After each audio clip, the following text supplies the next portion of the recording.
अब बच्चों आते हैं हम लोग जनरलाइज फॉर्म में, ये बहुत इंपॉर्टेंट है generalise form.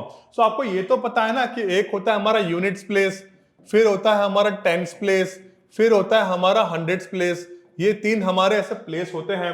So a number is in generalize form when it is written as the sum of each digit, ये देखो sum of each digit multiply by its place value, ये important है, multiply by its place value. कैसे मैं समझाता हूं, example मैंने सामने रखे आपके और अभी एक एक करके समझाऊंगा। स्टेप्स क्या है, identify each digit and it's place value. जैसे कि यहां पर देखो ये जो 4 है ना बच्चों, ये 4 हमारे यूनिट्स प्लेस में है और ये जो 5 है ये हमारे टेंस प्लेस में। यस और नो, 54 ना, तो 4 हमारे यूनिट्स प्लेस में है और 5 हमारे कहां पर है, टेंस प्लेस में है। तो हमें क्या करना है, आइडेंटिफाई कर लिया हमने, पहला स्टेप क्लियर। दूसरा, multiply each digit by its place value, bye its place value. तो मतलब मैं क्या करूंगा, 4 को किससे मल्टीप्लाई करूंगा बच्चों, 1 से। सो यूनिट को हमेशा हम 1 ही अज्यूम करेंगे। और टेंस प्लेस को क्या करेंगे बच्चों, 5 इंटू 10 लिखेंगे, 5 इंटू 10 लिखेंगे, ठीक है। तो 5 इंटू 10 लिख दिया, 4 इंटू 1 कर दिया, तो multiply each digit by its place value. Second step भी क्लियर। फिर करना है add the products to get the number, add the products to get the number. दोनों को ऐड करो बच्चों, कितना हो जाए, 5 इंटू 10 इज कितना, 50, 4 इंटू 1 इज 4, दोनों को कर दो ऐड। तो ये हो गया हमारा इसका जनरलाइज्ड फॉर्म। क्या हो गया बच्चों, इसको जनरलाइज्ड फॉर्म हो गया। ये स्टेप आपको हर क्वेश्चन में करना है। जैसे कि 268 क्या है, 8 हमारा हो गया यूनिट्स प्लेस, 6 हमारा हो गया टेंस प्लेस और 2 हमारा हो गया हंड्रेड्स प्लेस, ठीक है। ये तीन आपको दिख रहा है, 268, 2 इज हंड्रेड्स, 6 इज 10 और 8 इज यूनिट। अभी next step, multiply each digit by its place value. देखो बच्चों ऐसे क्वेश्चन ही एग्जाम्स में आएंगे, इसे ध्यान से स्लाइड को देखो, सबको प्लेस वैल्यू से मल्टीप्लाई करो। तो 2 को मैं मल्टीप्लाई कर सकता हूं 100 से, ये हो गया पहला। 6 को मल्टीप्लाई करूंगा 10 से, प्लेस वैल्यू के साथ मल्टीप्लाई करा ना, ये हो गया दूसरा। और 8 को मल्टीप्लाई करूंगा सिर्फ 1 के साथ, 8 को मल्टीप्लाई करूंगा सिर्फ 1 के साथ। तो 2 इंटू 100 इज 200, लिख दिया 200 प्लस, अभी सबको प्लस करना है ना, 6 इंटू 10 इज 60 और 8 इंटू 1 इज 8। तो ये हमारा हो गया इस वाले क्वेश्चन का जनरलाइज फॉर्म। क्या हो गया बच्चों, ये जनरलाइज फॉर्म हो गया। इसी प्रकार तीसरा वाला भी करते हैं। तीसरा वाला मैंने 4 डिजिट का लाया ताकि ये बता सकूं कि कोई डिफिकल्ट नहीं है।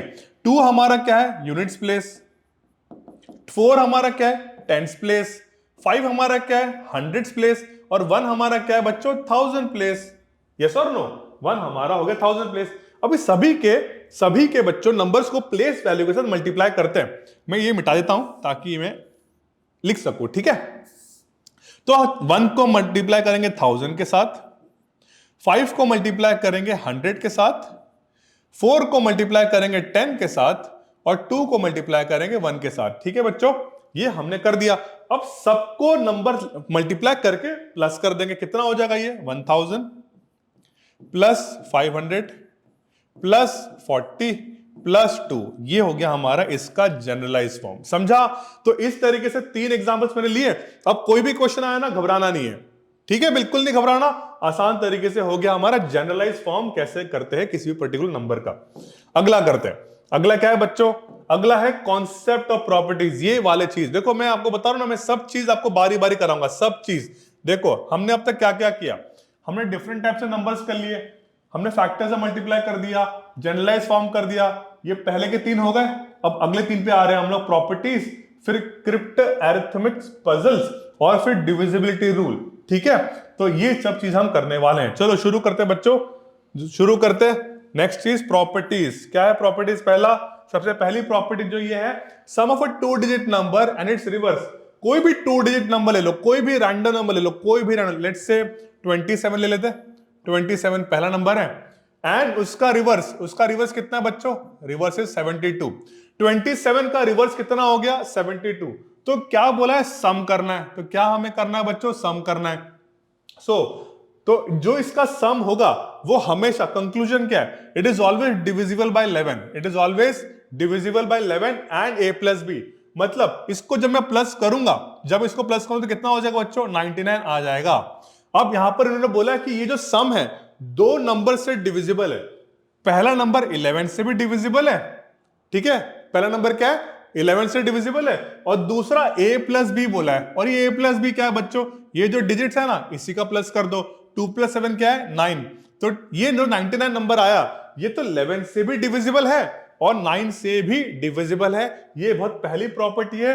वीडियो को पॉज करो, पूरा अच्छी तरीके से लिखो, बिकॉज बहुत काम का वीडियो है, बहुत काम का वीडियो ये, ठीक है बच्चों, लिख लिया। तो सबसे पहले 2 डिजिट नंबर और उसको अगर मैं रिवर्स करूं, 2 डिजिट नंबर और उसको रिवर्स करूं और सम करूं तो वो 11 से डिविजिबल है और 9 से डिविजिबल। 9 कैसा है, दोनों को डिजिट को प्लस कर दिया, ये हो गया पहला। दूसरा, अब ये दूसरा जो है बच्चों, difference of a 2 digit number, क्या है ये, difference of a 2 digit number and its reverse. मतलब वापस से करते हैं, 27 एक ही वही नंबर ले लेते हैं ना, ताकि समझने में आसानी हो। आगे तो मैं क्वेश्चन लेकर आया हूं काफी सारा। 2 digit number and its reverse, इसका रिवर्स क्या है बच्चों, रिवर्स है 72, ठीक है।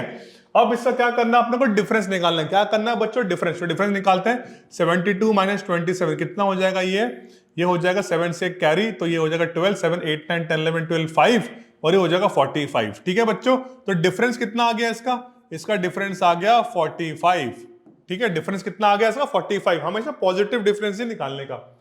तो डिजिट से reverse, the difference is divisible by 9 and a minus B. So मतलब अभी ये भी किससे डिविजिबल होगा, ये 9 से डिविजिबल होगा, किससे, 9 से।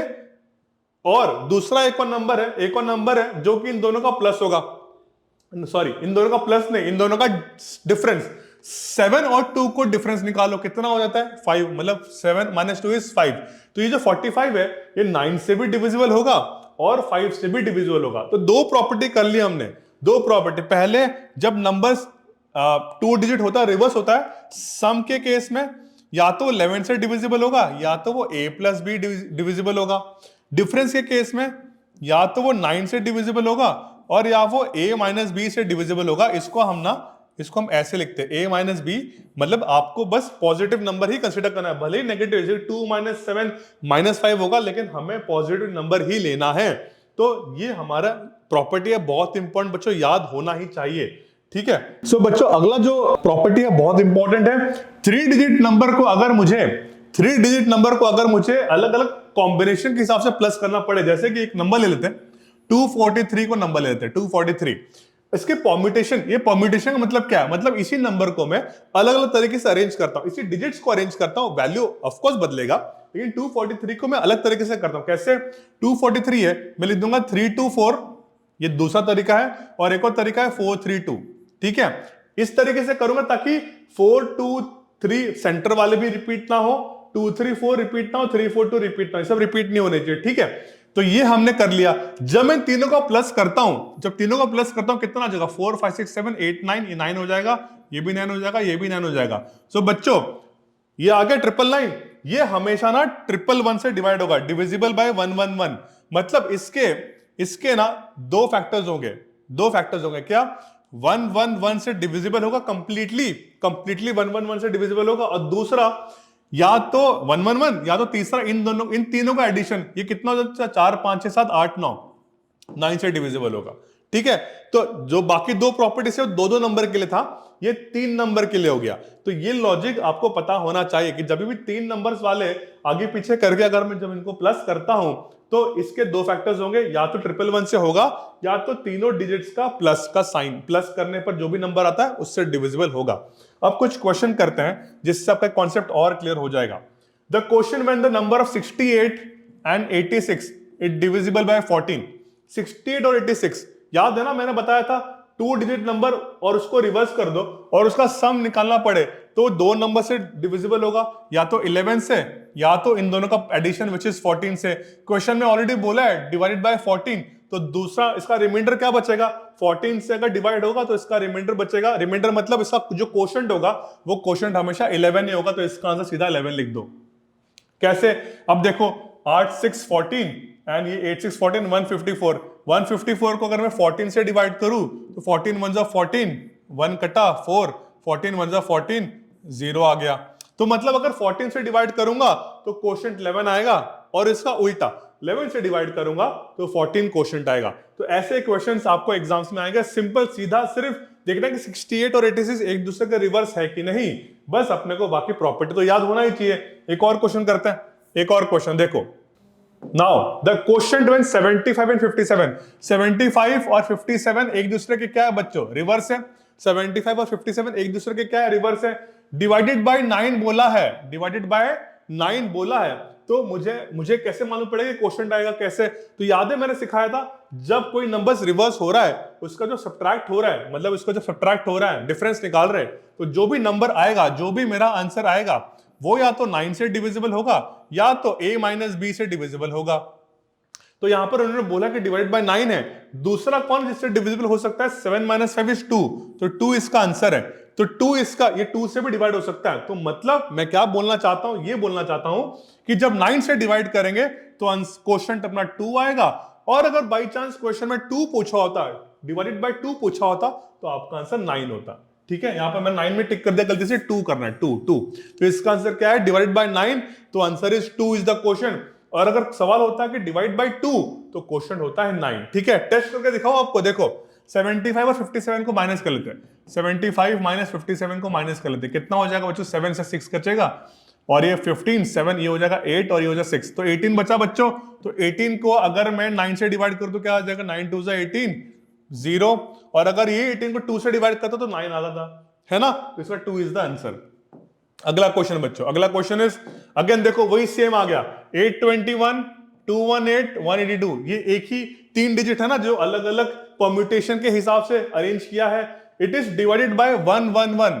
याद करो प्रॉपर्टी, 111 से डिवाइड हुआ है, तो इसके दो फैक्टर्स आते हैं। जो भी इसका आंसर आएगा, इसके दो फैक्टर्स आएंगे, या तो 111 और दूसरा है a plus B plus C.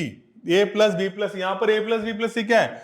8 plus 2 plus 1, 8 9 10 11। तो बच्चों इसका क्वोशंट कितना होगा? इसका क्वोशंट होगा 11। मतलब अगर कोई भी 3 नंबर ऐसे इस तरीके से अरेंज किया है अलग अलग परम्यूटेशन के हिसाब से, और अगर वो 111 से डिवाइड हो रहा है, तो उसका क्वोशंट हमेशा 11 आएगा। 11 कहां से आया?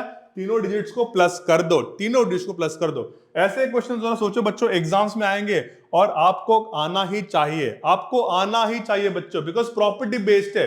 प्रॉपर्टी समझ में आ गया तब कोई भी क्वेश्चन कर लोगे।